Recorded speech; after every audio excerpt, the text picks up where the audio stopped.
Hello everyone, welcome to mission Gurukul के daily current affair session में आपका स्वागत है।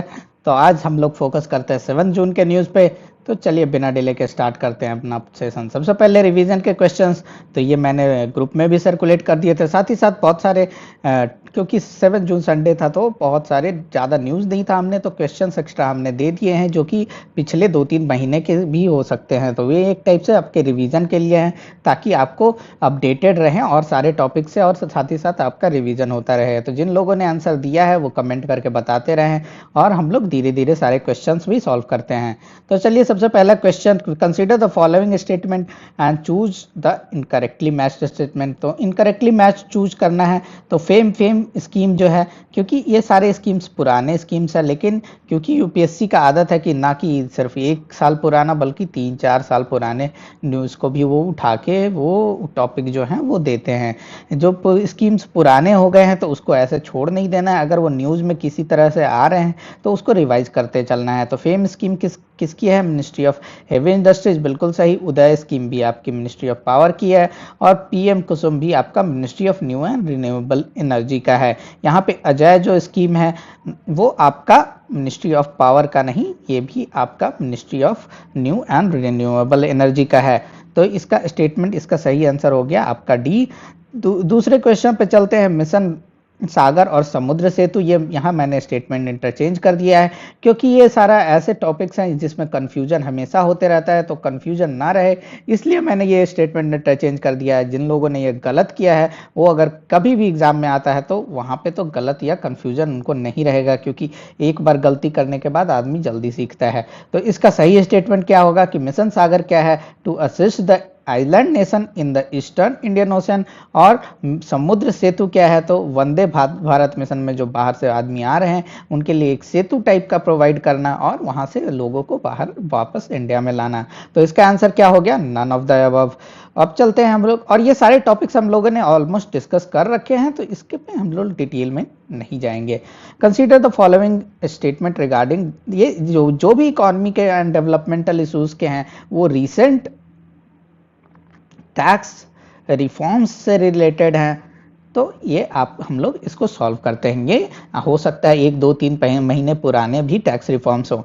तो वो consider the following statement regarding dividend distribution tax. तो finance act removed the dividend distribution tax under which the companies are not required to pay DDT with effect from 1/3/2020। तो ये तो 1/3/2020 आपको देख के ही गलत लग जाना चाहिए कि फाइनेंशियल जो ईयर शुरू होता है 1/4/2020 होता है। तो यहाँ पे हमेशा आपको डाउट आना चाहिए कि हाँ ये हो सकता है गलत हो। और यूपीएससी ऐसा, जैसे हम लोग देते हैं क्वेश्चन जो सॉल्व कराते हैं जिससे आपका नॉलेज बढ़ाने के लिए जो क्वेश्चन होता है वो ईजी लेवल का होता है और उसमें मोस्टली आंसर्स जो होते हैं वो बोथ होते हैं या ऑल ऑफ द अबव होते हैं। लेकिन यूपीएससी में ऐसा नहीं होने वाला है। यूपीएससी आपका बैलेंस्ड स्टेटमेंट बनाएगा, यानी 25% के अराउंड जो आंसर्स होंगे वो ऑप्शन ए होंगे। 25% मतलब इसी के रेंज में 20% हो गया, या 21 हो गया, या 26 हो गया, तो इसी के रेंज में रहेंगे और सारे आंसर्स। ऐसा नहीं होगा कि ऑप्शन सी है वो एकदम से 40% जो क्वेश्चन थे उसका आंसर ऑप्शन सी ही है। क्यों ऐसा करते हैं? क्योंकि ऐसा तुक्केबाज का सिलेक्शन ना हो, तो इसलिए ऐसा किया जाता है। तो वो मिक्स्ड रहता है, कुछ ना कुछ डाल के वो स्टेटमेंट कुछ ना कुछ गलत कर देते हैं। तो आपको ध्यान देना है, हर वर्ड्स पे ध्यान देना है। तो इसका स्टेटमेंट फर्स्ट गलत हो गया, ये 1/4/2020 है। और dividend income tax shall be taxable only in the hands of recipient at the time of applicable rate. तो हाँ बिल्कुल सही बात है। तो इसका आंसर क्या हो गया? 2 ओनली। अब चलते हैं नेक्स्ट क्वेश्चन की तरफ।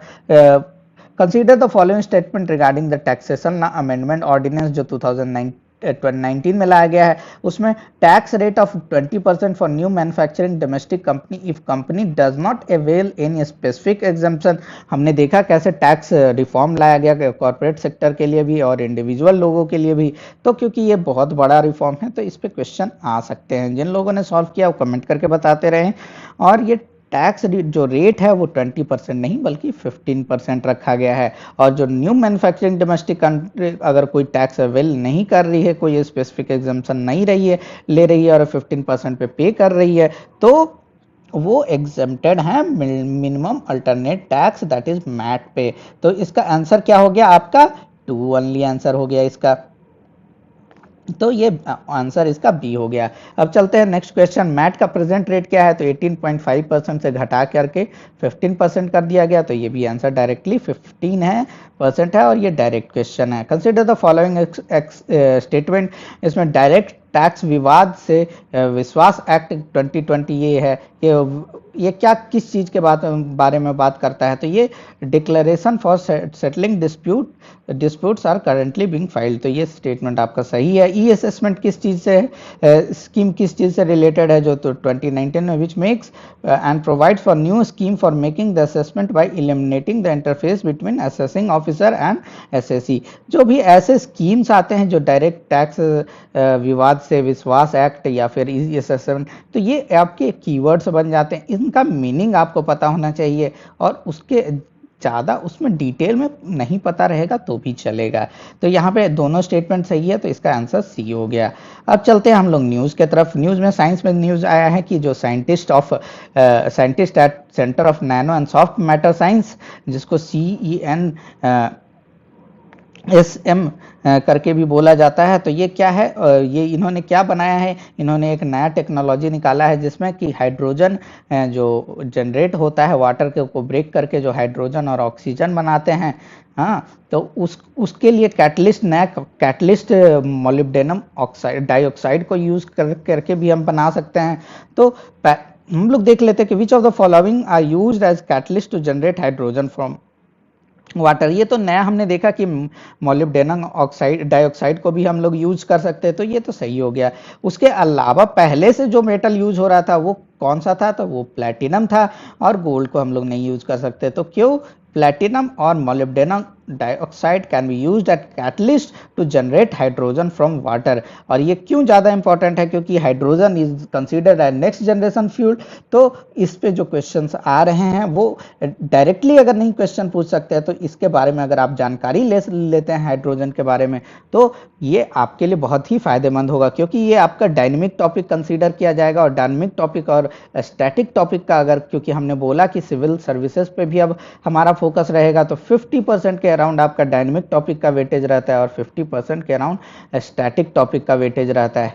ये करंटली जो ट्रेंड चल रहा है यूपीएससी, और खास करके यूपीएससी वैसे क्वेश्चंस नहीं पूछता है जो कि एकदम मेन स्ट्रीम है, जो सब लोग वही पढ़ा रहे हैं, वही तैयारी करवा रहे हैं, तो वो यूपीएससी अवॉइड करेगा। अगर सब लोग पूरा फोकस रखें कि हाँ एकदम से 1 साल का पूरा करंट अफेयर्स बुकलेट बना के दे रहे हैं, तो यूपीएससी क्या करेगा कि उस बुकलेट से 3-4 क्वेश्चन ही आएंगे, 5 क्वेश्चन ही आएंगे 1 साल का, और यूपीएससी पुराने 3-4 साल पुराने क्वेश्चंस दे देगा और 2-3 साल पुराने करंट अफेयर्स के।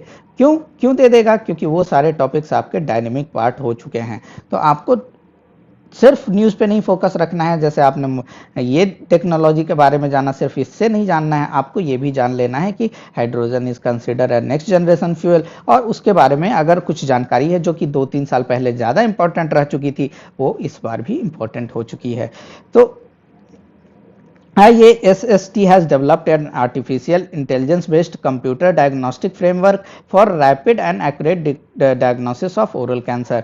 यानी इसका ये मीनिंग हुआ कि आर्टिफिशियल इंटेलिजेंस को यूज करके हम लोग डायग्नोस्टिक, कोई भी डिजीज का डायग्नोस्टिक भी कर सकते हैं। क्या होता है इसमें क्या होता है कि कुछ पैरामीटर्स होते हैं, वो आपको फीड करना पड़ता है। जैसे आपका एक टाइप से जो हमने देखा है कि आरोग्य सेतु ऐप भी कुछ इस प्रकार से ही काम करता है कि जैसे आपने फीड किया कि आपको खांसी है या नहीं, आपका एज है कितना, और आपका बुखार कितना चल रहा है, ये सारे पैरामीटर्स आप फीड करते हैं। उसके बाद आरोग्य सेतु आपको बताता है कि आपके का वनरेबिलिटी एक्सटेंट कितना है, आपको कितना % चांसेस है कि हो सकता है या नहीं। ये तो क्योंकि कोविड-19 बहुत ही नया डिजीज़ है, तो बहुत ज़्यादा एक्यूरेटली बताना बहुत मुश्किल होता है। लेकिन जो ओरल कैंसर्स हो गए, जैसे डायबिटीज़ हो गया, इनमें ये सारी चीज़ें डिटेक्ट करना बहुत ज़्यादा ईजी हो जाती है अगर कुछ पैरामीटर्स आप फीड करें तो उसमें हम लोग आर्टिफिशियल इंटेलिजेंस का यूज़ करते हैं। तो उससे क्या होता है, एक टाइप से आपको रैपिड और एक्यूरेट डायग्नोस्टिक मिल सकता है। तो आर्टिफिशियल इंटेलिजेंस पे हमने बहुत डिस्कशन कर रखा है, साथ ही साथ 2-4 इंडियन इनिशिएटिव्स भी डिस्कस कर रखे हैं, उनको आप लोग फिर से रिवाइज कर लीजिएगा और इसको एक ऐड कर लीजिएगा कि हाँ डिजीज डायग्नोसिस में भी इसका यूज कर सकते हैं।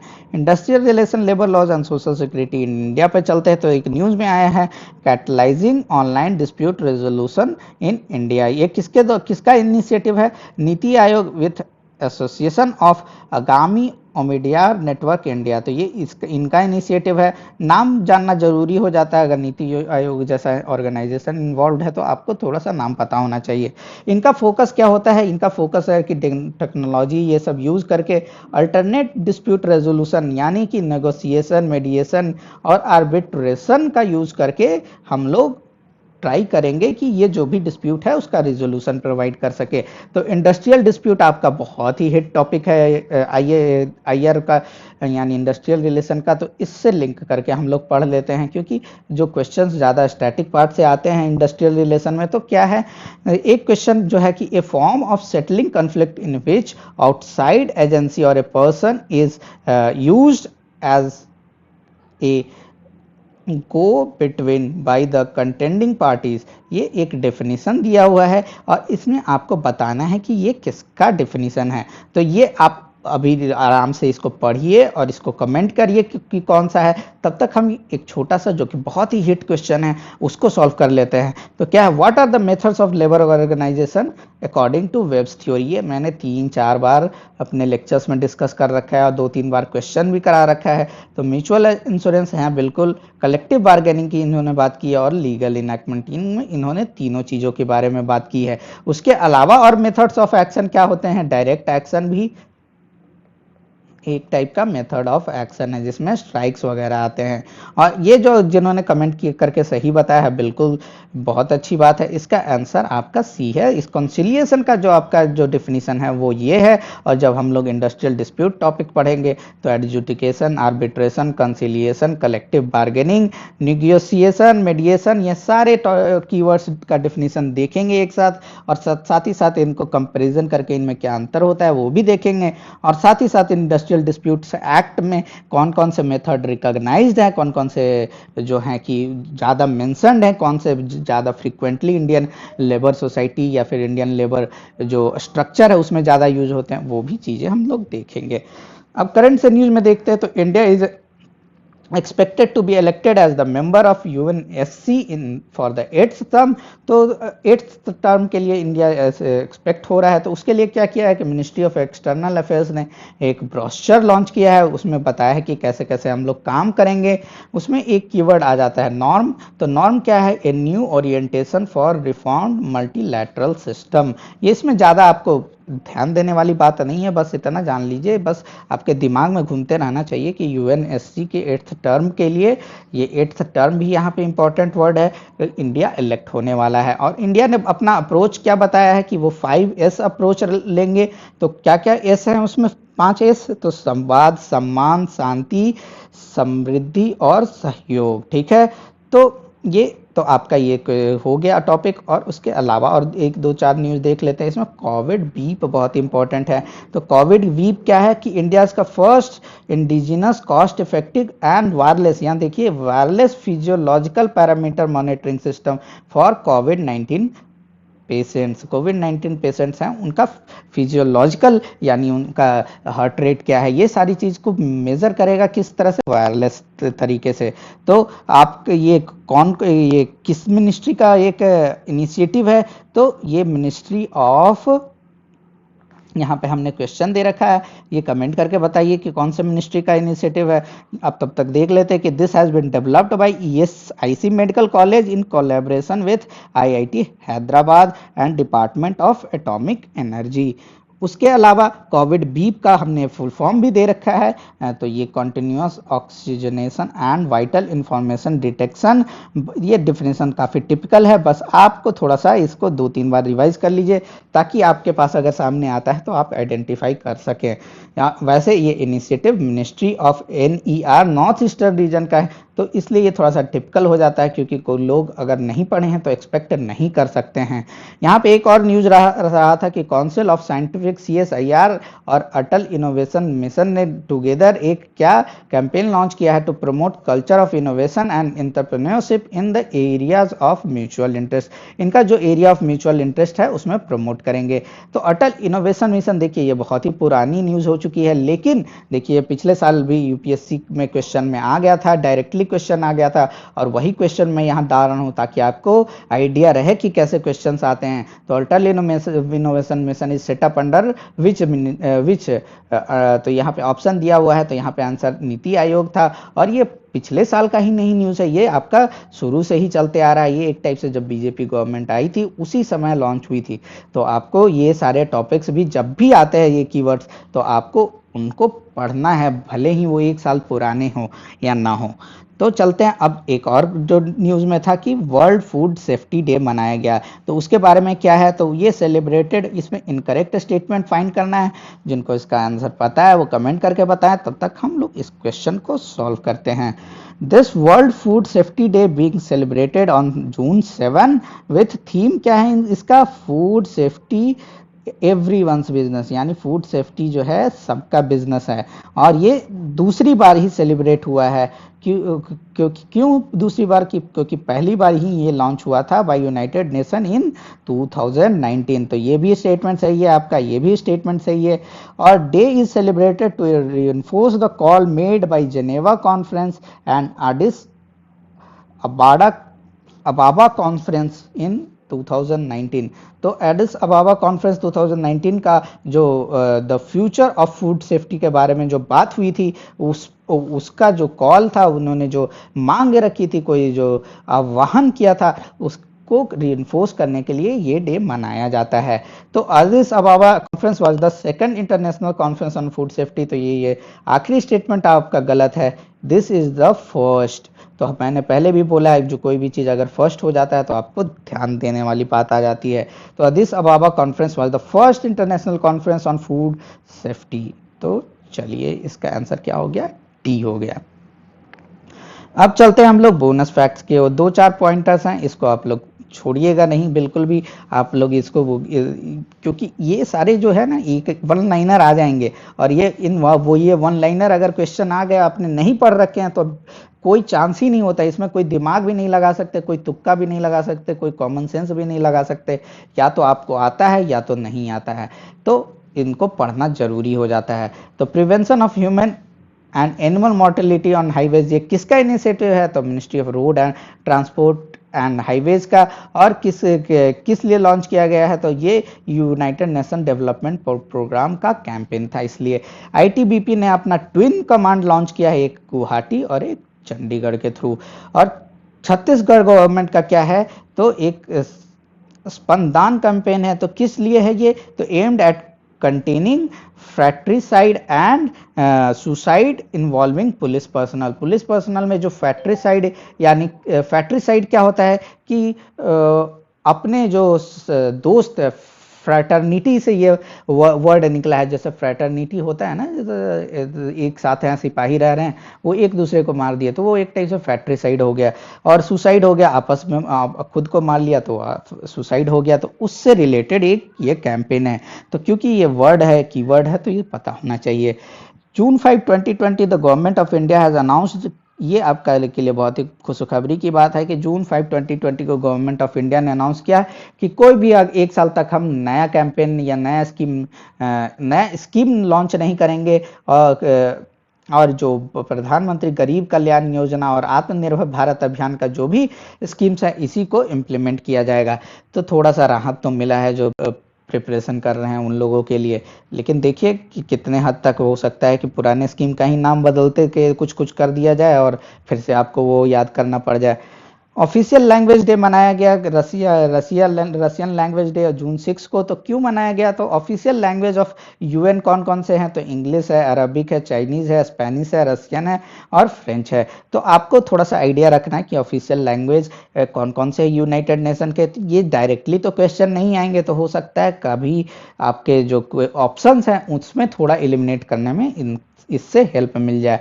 पैंगोंग सो साइट कहाँ है? इंडिया और चाइना के बीच में टकराव हो रही है, तो ये साइट हमने बोला है कि ज्योग्राफी में हम 2-3 साइट हमेशा देते रहेंगे, और उसको क्या करना है, आपको मैप खोल के उसको उसका मैप से लोकेशन देखते रहना है। क्यों देखते रहना है? क्योंकि अगर सिविल सर्विसेज का आप प्रिपरेशन कर रहे हैं तो आप देखेंगे कि अगर 7-8 अगर क्वेश्चन आते हैं अगर ज्योग्राफी के, तो उसमें से 4-5 तो आपके मैप बेस्ड ही क्वेश्चन हो जाते हैं डायरेक्टली।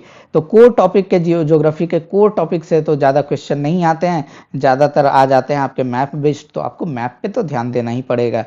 साथ ही साथ ऑनलाइन नमीसा पोर्टल किसके द्वारा लॉन्च हुआ है? तो ये national gallery of modern art new Delhi ने अनाउंस किया है, और ये समर आर्ट प्रोग्राम है फ्रॉम 8 जून 2020 टू 3 जून 2020। तो ये भी क्या है आपको पता होना चाहिए ये सारे वर्ड्स।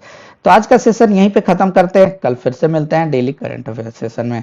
तब तक के लिए धन्यवाद। और आप आगे के या पुराने वीडियोस जो भी मैंने बोले, जैसे ये टैक्स रिफॉर्म से रिलेटेड वीडियोस हो गए, मिशन सागर और समुद्र सेतु से रिलेटेड हो गई है, जो मिनिस्ट्री ऑफ पावर के जो इनिशिएटिव हैं वो आप रिवाइज करते रहें। और साथ ही साथ पुराने वीडियोस में अगर आपने कवर नहीं कर रखे हैं तो अभी टाइम ज़्यादा गया नहीं है, आप 10 मिनट 20 मिनट के वीडियोस होते हैं, आप इजीली 3 से 4 दिन में सारे कवर कर सकते हैं। तो चलिए मिलते हैं नेक्स्ट डे फिर से डेली करंट अफेयर सेशन में।